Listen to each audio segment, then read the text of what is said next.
Hello, everybody, and thank you so much for joining us for today's slightly different DigiHive session from our traditional webinars, because this is a chance and a conversation for us to have a chat by stepping back from the day-to-day pressures of running a care service, and for us really to reflect upon what leadership in the sector looks like right now as we move into 2026.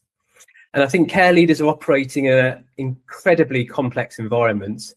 Expectations are rising, resources are stretched, and scrutiny is just constant for us as care providers. Many of us as leaders are making high-stakes decisions every single day, often with very little space to actually pause and think. That's why I'm really pleased to be able to be joined today by Professor Martin Green OBE. Martin is not only the Chief Executive of Care England, but also one of the strongest and most consistent voices for care providers up and down the country. Martin spends a lot of time speaking to and influencing policymakers, the regulator, local authorities, the NHS and providers across the country. So he has a unique perspective on where the sector is heading and what leaders are facing on the ground. So today we're here to talk really honestly and openly about why leadership feels harder than ever, and why intuition alone isn't always enough anymore, and why we as care providers need support now and we don't need more pressure. Martin, thank you so much for joining us this afternoon. Thank you very much, Samir, and I'm looking forward to this conversation because I think there are some big issues for the sector, and hopefully we'll be able to tease some of those out in today's discussion. Fantastic. So as I mentioned, Martin, you speak to providers, policymakers, commissioners and the regulator fairly constantly, I think. And from where you sit, how would you describe the reality of running a care service right now? Well, I think the answer to that is it's extremely tough, and it has got tougher and tougher year on year. Not only have we seen resources shrinking, but we've also seen increased scrutiny. We've got scrutiny from commissioners particularly, and commissioners are often focused not on the outcomes to individuals, but on the funding and the bottom line. We've seen really significant challenges around funding, and that's had a really big impact on our sector. It's also been a challenge because of staffing. So getting the right staff and keeping those staff are big challenges in our sector. So all these things land on the desks of managers and leaders in social care, and they are trying to juggle this complexity and trying to make sure that in all these complex areas they have one singular focus, which is the quality of care they provide and the outcomes they deliver to the people they support. I think you're absolutely right. I think leadership in care feels kind of harder than ever, and I've been doing this for about 21 years now. Why do you think that is? Why do you think things just seem to be getting harder for us as providers, Martin? Is it the regulation? Is it, as you mentioned, funding, the expectations? It's just this combination maybe of everything. Well, I think it is a combination of everything, Samir. I think over the years, what we've seen is we've seen really significant challenges around funding. We've also seen regulation, and one of the things that we should acknowledge is the regulator has been in absolute chaos for a long time. But of course, what that hasn't done is it hasn't translated into next to no regulation. It's translated into a regulator that has been behaving bizarrely and inappropriately in many cases. So that has been another challenge. We've certainly seen greater expectations from service users and their families, and I think that's only right, but it is another pressure, and it's a pressure which is heaped on to people delivering services at a time when there has not been really the opportunity to stand back. And I think one of the things that's happened is all these things have been hitting the sector, and so people who are in leadership and management roles are on a treadmill, and it's sometimes very difficult to get the time and headspace to step off that and to look at it in a more balanced way. Absolutely. I think one thing that we as leaders and from a business perspective is we like that clarity, don't we? We like to know where we're being judged against. I suppose leaders were being asked to try to deliver more, but with less of that clarity, as you raised that point about the regulator.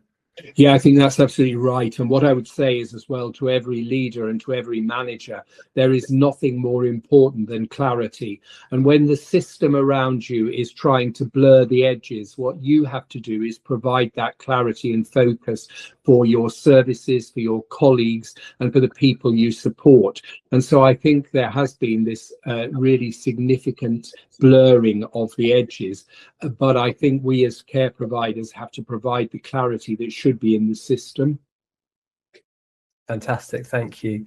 I think a lot of providers that we speak to as well in the DigiHive are very well experienced providers, and over the years they've built up this IP and this knowledge, and they've got a lot of intuition. And care leaders still today, I think, rely heavily on that experience and that gut instinct when they come to make decisions about the direction of travel they want to take their service in. I just wonder, from your perspective, do you think that's becoming more difficult to rely upon as your IP, that kind of gut instinct and that experience? Has the system just become a bit too complex for that? And are we foolhardy in thinking we can still operate in that same way moving forward, do you feel? Well, I think, intuition and experience is vital, but I think it also has to be balanced with data and rational decision making. So I would say, as you get more experienced in your role as a leader or a manager, you do get a lot of intuition. But what you've got to do is to check that intuition by the use of data, by the use of rational decision making. And partly that's because whatever decisions you make, you may have to justify later. And so going to a justification meeting and saying, well, my gut told me this, frankly, will not cut it. So you have to say, my experience told me this, and this is how I validated this as the correct decision. And I used my data, I used my experience, I used my knowledge of the person, I used clarity about what I wanted to achieve as an outcome. And all those things led me to a decision. But I think all managers and leaders should remind themselves that every decision we make may be a decision that's challenged. And so when we make that decision, we need to have absolutely crystal clarity about why we made the decision, what were the resources that we used at our disposal to make us have that backdrop to making the decision. So I think you're right to say it's an important part of decision making, but now we're in a complex situation and we can't rely on only our intuition. It has to be backed up. And I think there is a huge amount of data out there available to providers right now with the digitization that's taken over the last sort of 4 or 5 years. I think it would be irresponsible maybe in some ways of us not to help try and use some of that data to help us in that decision making. Yeah, I absolutely agree. And I think one of the problems is that we do have with digitalization much more data, but I'm not sure what we've got is the understanding of how we use data. And what we need is we need something that will take us from a swamp of data into a data lake that we can navigate across. And I think one of the elements of having all this extra data is now as a sector, we need to be much clearer on how we support one another to understand what it means and to use it effectively. So just building on that point then slightly, what role do you think that data and the evidence that data helps us provide now plays almost in protecting us as providers rather than just being used to scrutinize us with? We've almost got that opportunity now, haven't we, to be able to, as I say, protect ourselves that a little bit more. Yeah, I think you're right. And one of the things I would say to care providers is that the only way data can be misused is when somebody else understands it and you don't. So I would say to all care providers, make sure you not only have data, but you understand it and you understand what messages it can deliver to you. It can tell you what works. It can tell you what are critical intervention points. It can move your service from being reactive to being proactive. And so I would say anybody who's got data sets is they need to be really clear in how they understand them, and they need to be using them proactively rather than just reactively. I suppose the flip side to that, in terms of, we've spoken a lot about evidencing to external agencies the data we have. I think it's also quite powerful, isn't it, for us to use some of that data internally, sharing that data within our teams, making sure they're empowered to understand it, then helps our teams grow and become more confident with their decision making as well, I feel. Yeah, I absolutely agree with that. And I think data should be everybody's business. It shouldn't be something that's locked away in a manager's office or something that's only seen by the board or the senior team. Let everybody engage with what data can do in the delivery of good quality care. And then suddenly people realize why they're collecting it. It suddenly gives them some reason to say this is useful to the people we support and to us. Absolutely. And from your perspective, Martin, do you think that care providers are being supported enough? Or are we being managed through the pressure that we're feeling as providers at the moment? I think, Samir, it's a mixed picture. I think, there are some people who are getting good support, but often it's because they are going and reaching out for it. And there are others who are literally struggling and they don't know where to turn. So I think that there is a bit of a mixed picture. But what I would say to care providers is there is a lot of support out there.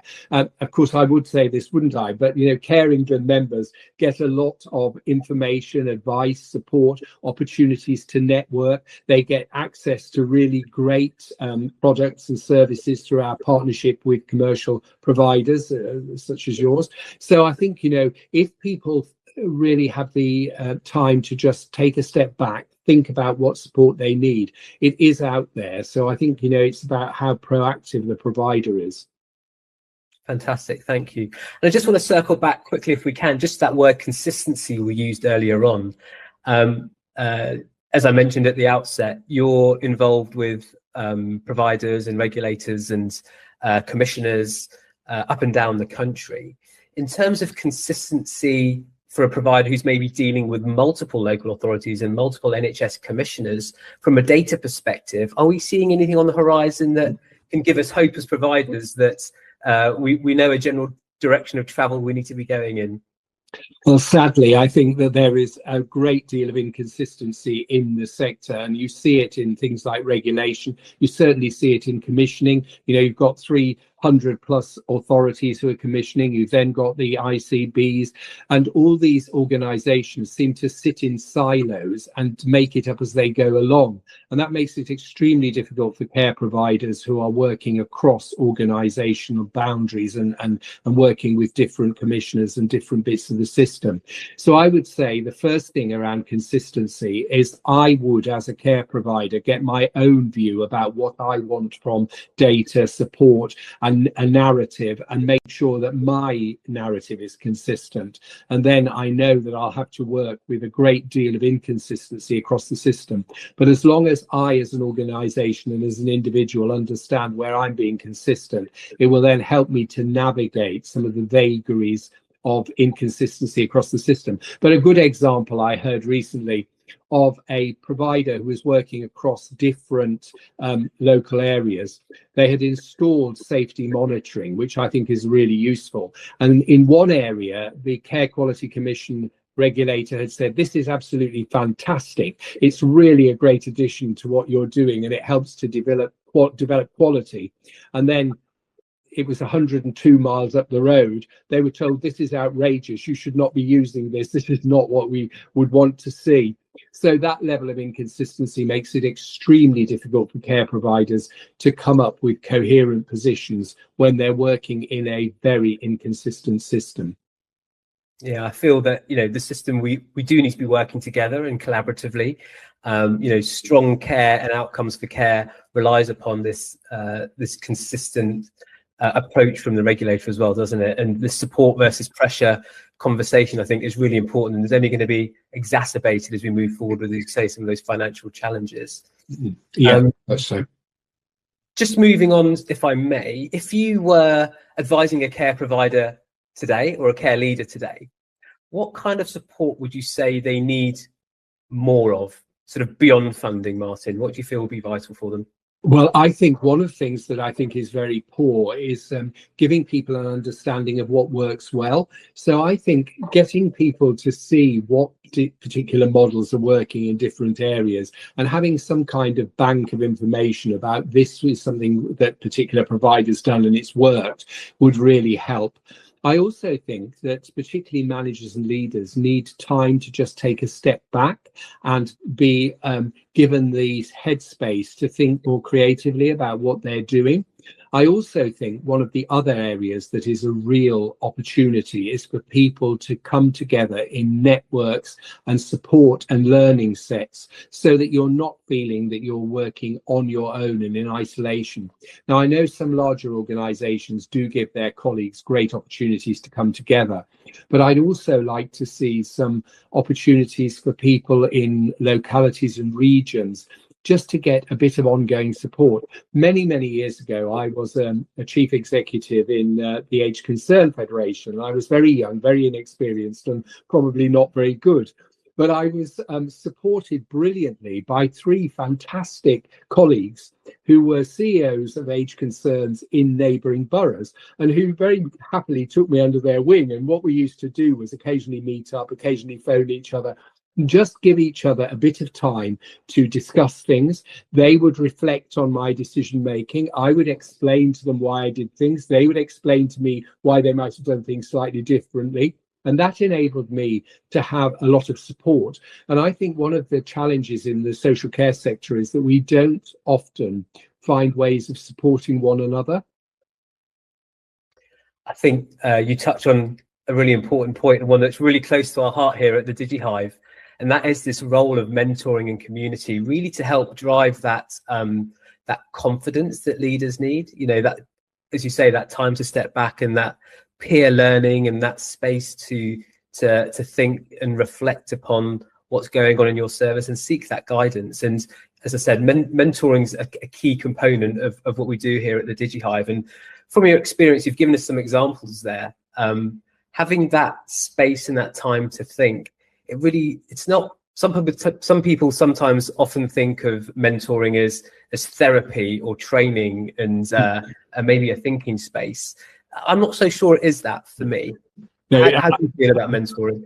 No, I mean, I think mentoring is absolutely vital, and it certainly isn't therapy, and it certainly isn't training.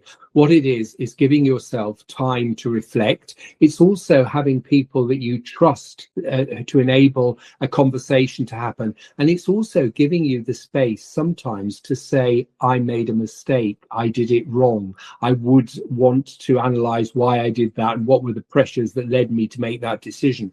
And mentoring can really help you in that space, because it gives you not only somebody who you trust to talk it through with, somebody who's experienced and who's been through probably similar positions as you, but it also gives you a space where there is trust, and you can say things to a mentor that you would never dare say to a commissioner or a line manager or anybody else. And that is what helps you develop and grow as a leader and a manager. So I think, you know, and you mentioned, Samir, the issue about was it therapy, was it training?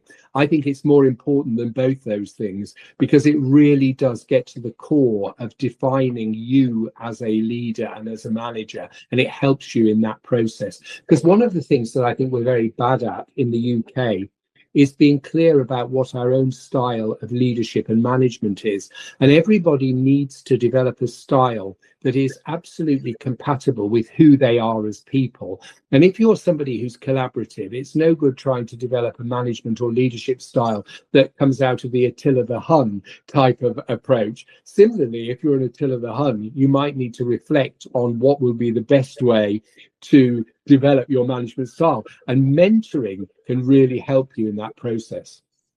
And I think when you couple mentoring with community and that peer learning you mentioned earlier on, it becomes a truly powerful force, doesn't it? Because learning from others facing those same challenges as you are, it really is, as you say, invaluable and positive. And in this increasing kind of complexity that we have in social care, how vital do you feel that a provider taking part or a leader taking part in one of these learning hubs or communities is invaluable for the moving forward in these increasing complex times? Yeah, I think it is absolutely invaluable, because it gives people a feeling of being supported, and it enables them also to have that time when they're not actually on the front line, and they can reflect on what they're doing, the impact they're having on colleagues, on the people they support, whether or not there are things they need as leaders and managers to support them. And I think that has to be an essential part of delivering good quality care. It also stops burnout. Absolutely. And I think one other thing, we often talk about residents that move into our services. One thing that we find in my small group of homes is that we see this massive increase in residents' engagement and their health and well-being. And one of the things I put that down to is they're no longer socially isolated, which I feel is a real negative driver. And I feel we need to borrow some of that brilliance from what we apply for our residents and apply that to our leaders and our managers. You know, if we can get them not being leadership isolated, as it were, I think that's really valuable for people, and it will help us retain those managers that we want to in the sector, and it will help us drive forward that quality that we're all in this because we want to deliver the best care that we can, and I think the community and the mentoring can really help us feed that.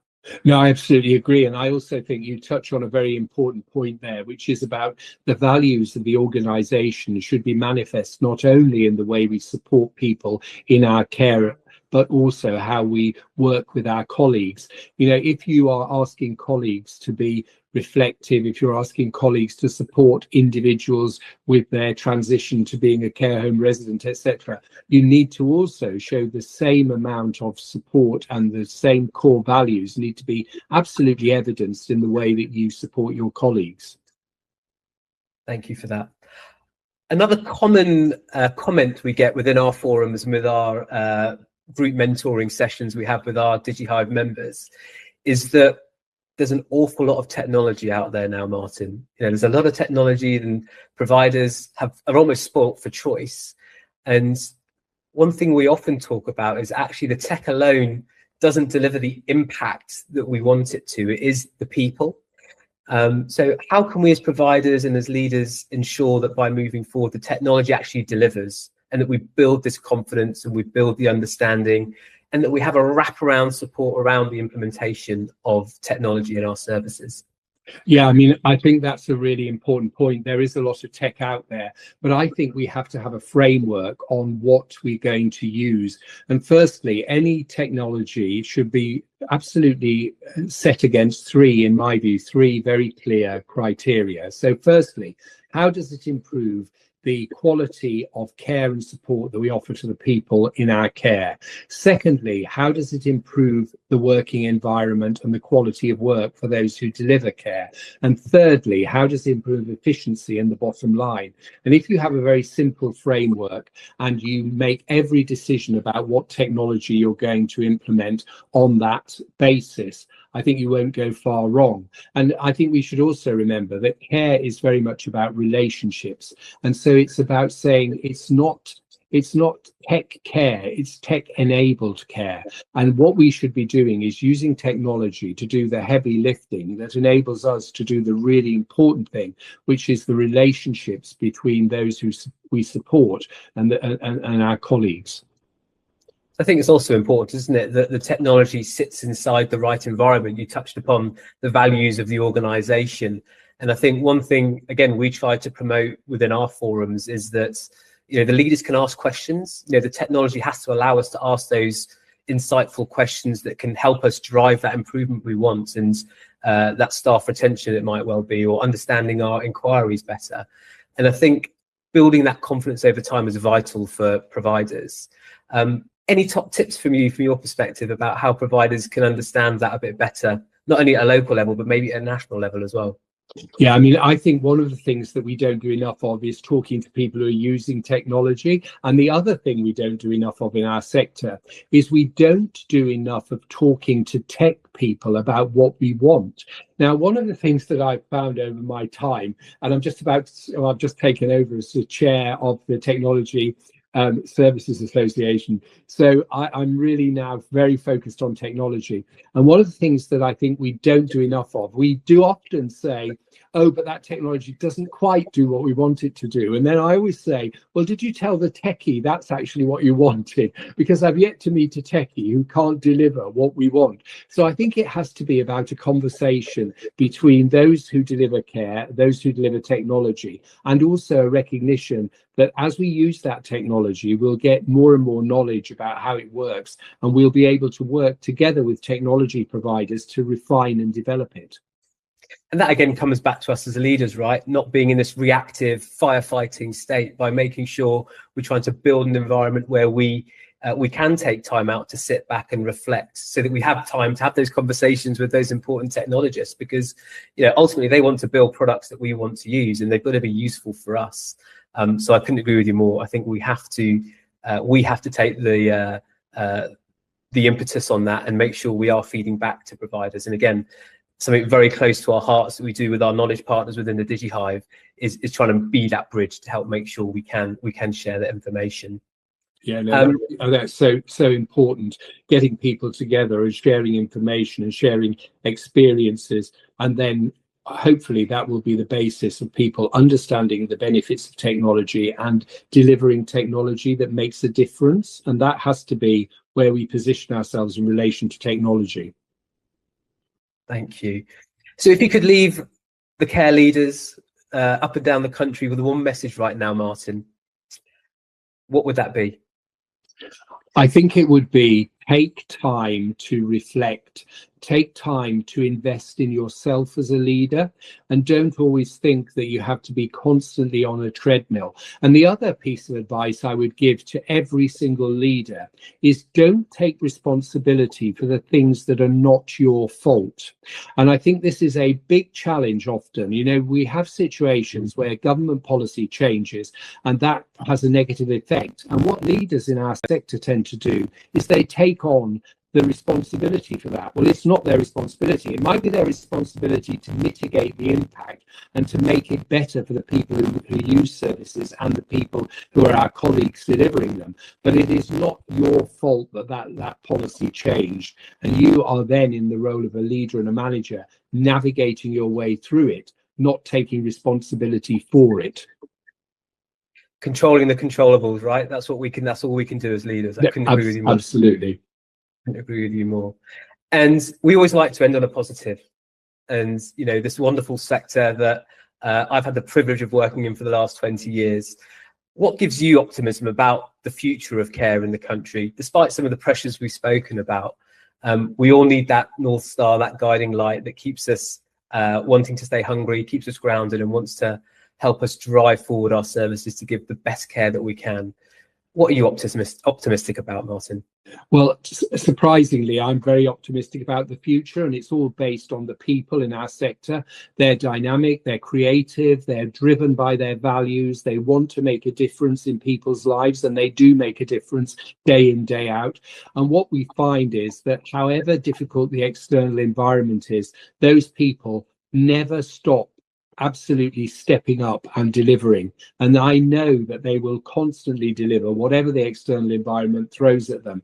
And that's why I have so much confidence. It's about the creativity of the people in our sector, and they've delivered for years. And also I'm seeing some fantastic younger people coming through who are going to take over the mantle from old war horses like me when I'm finally put out to grass. And that gives me great confidence in the future.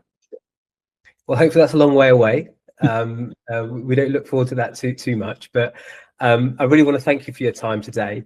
And one of the things we're trying to do through the collaboration with Care England is to create a space where leaders feel supported and they're not judged, and where they can think, reflect and learn together. And that's exactly why we created the Care Home DigiHive. We wanted to create a space where care home leaders could come together, learn from one another, and through mentorship and learning from experts in the industry, we can really reinforce why that matters. So I really want to thank you, Martin, for your time this afternoon. It's been an absolute pleasure.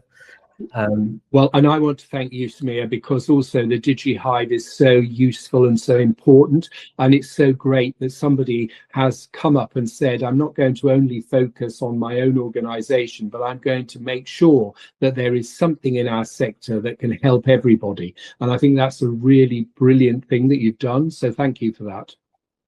Fantastic. And thank you for your time this afternoon. And we look forward to our continued partnership. Me too.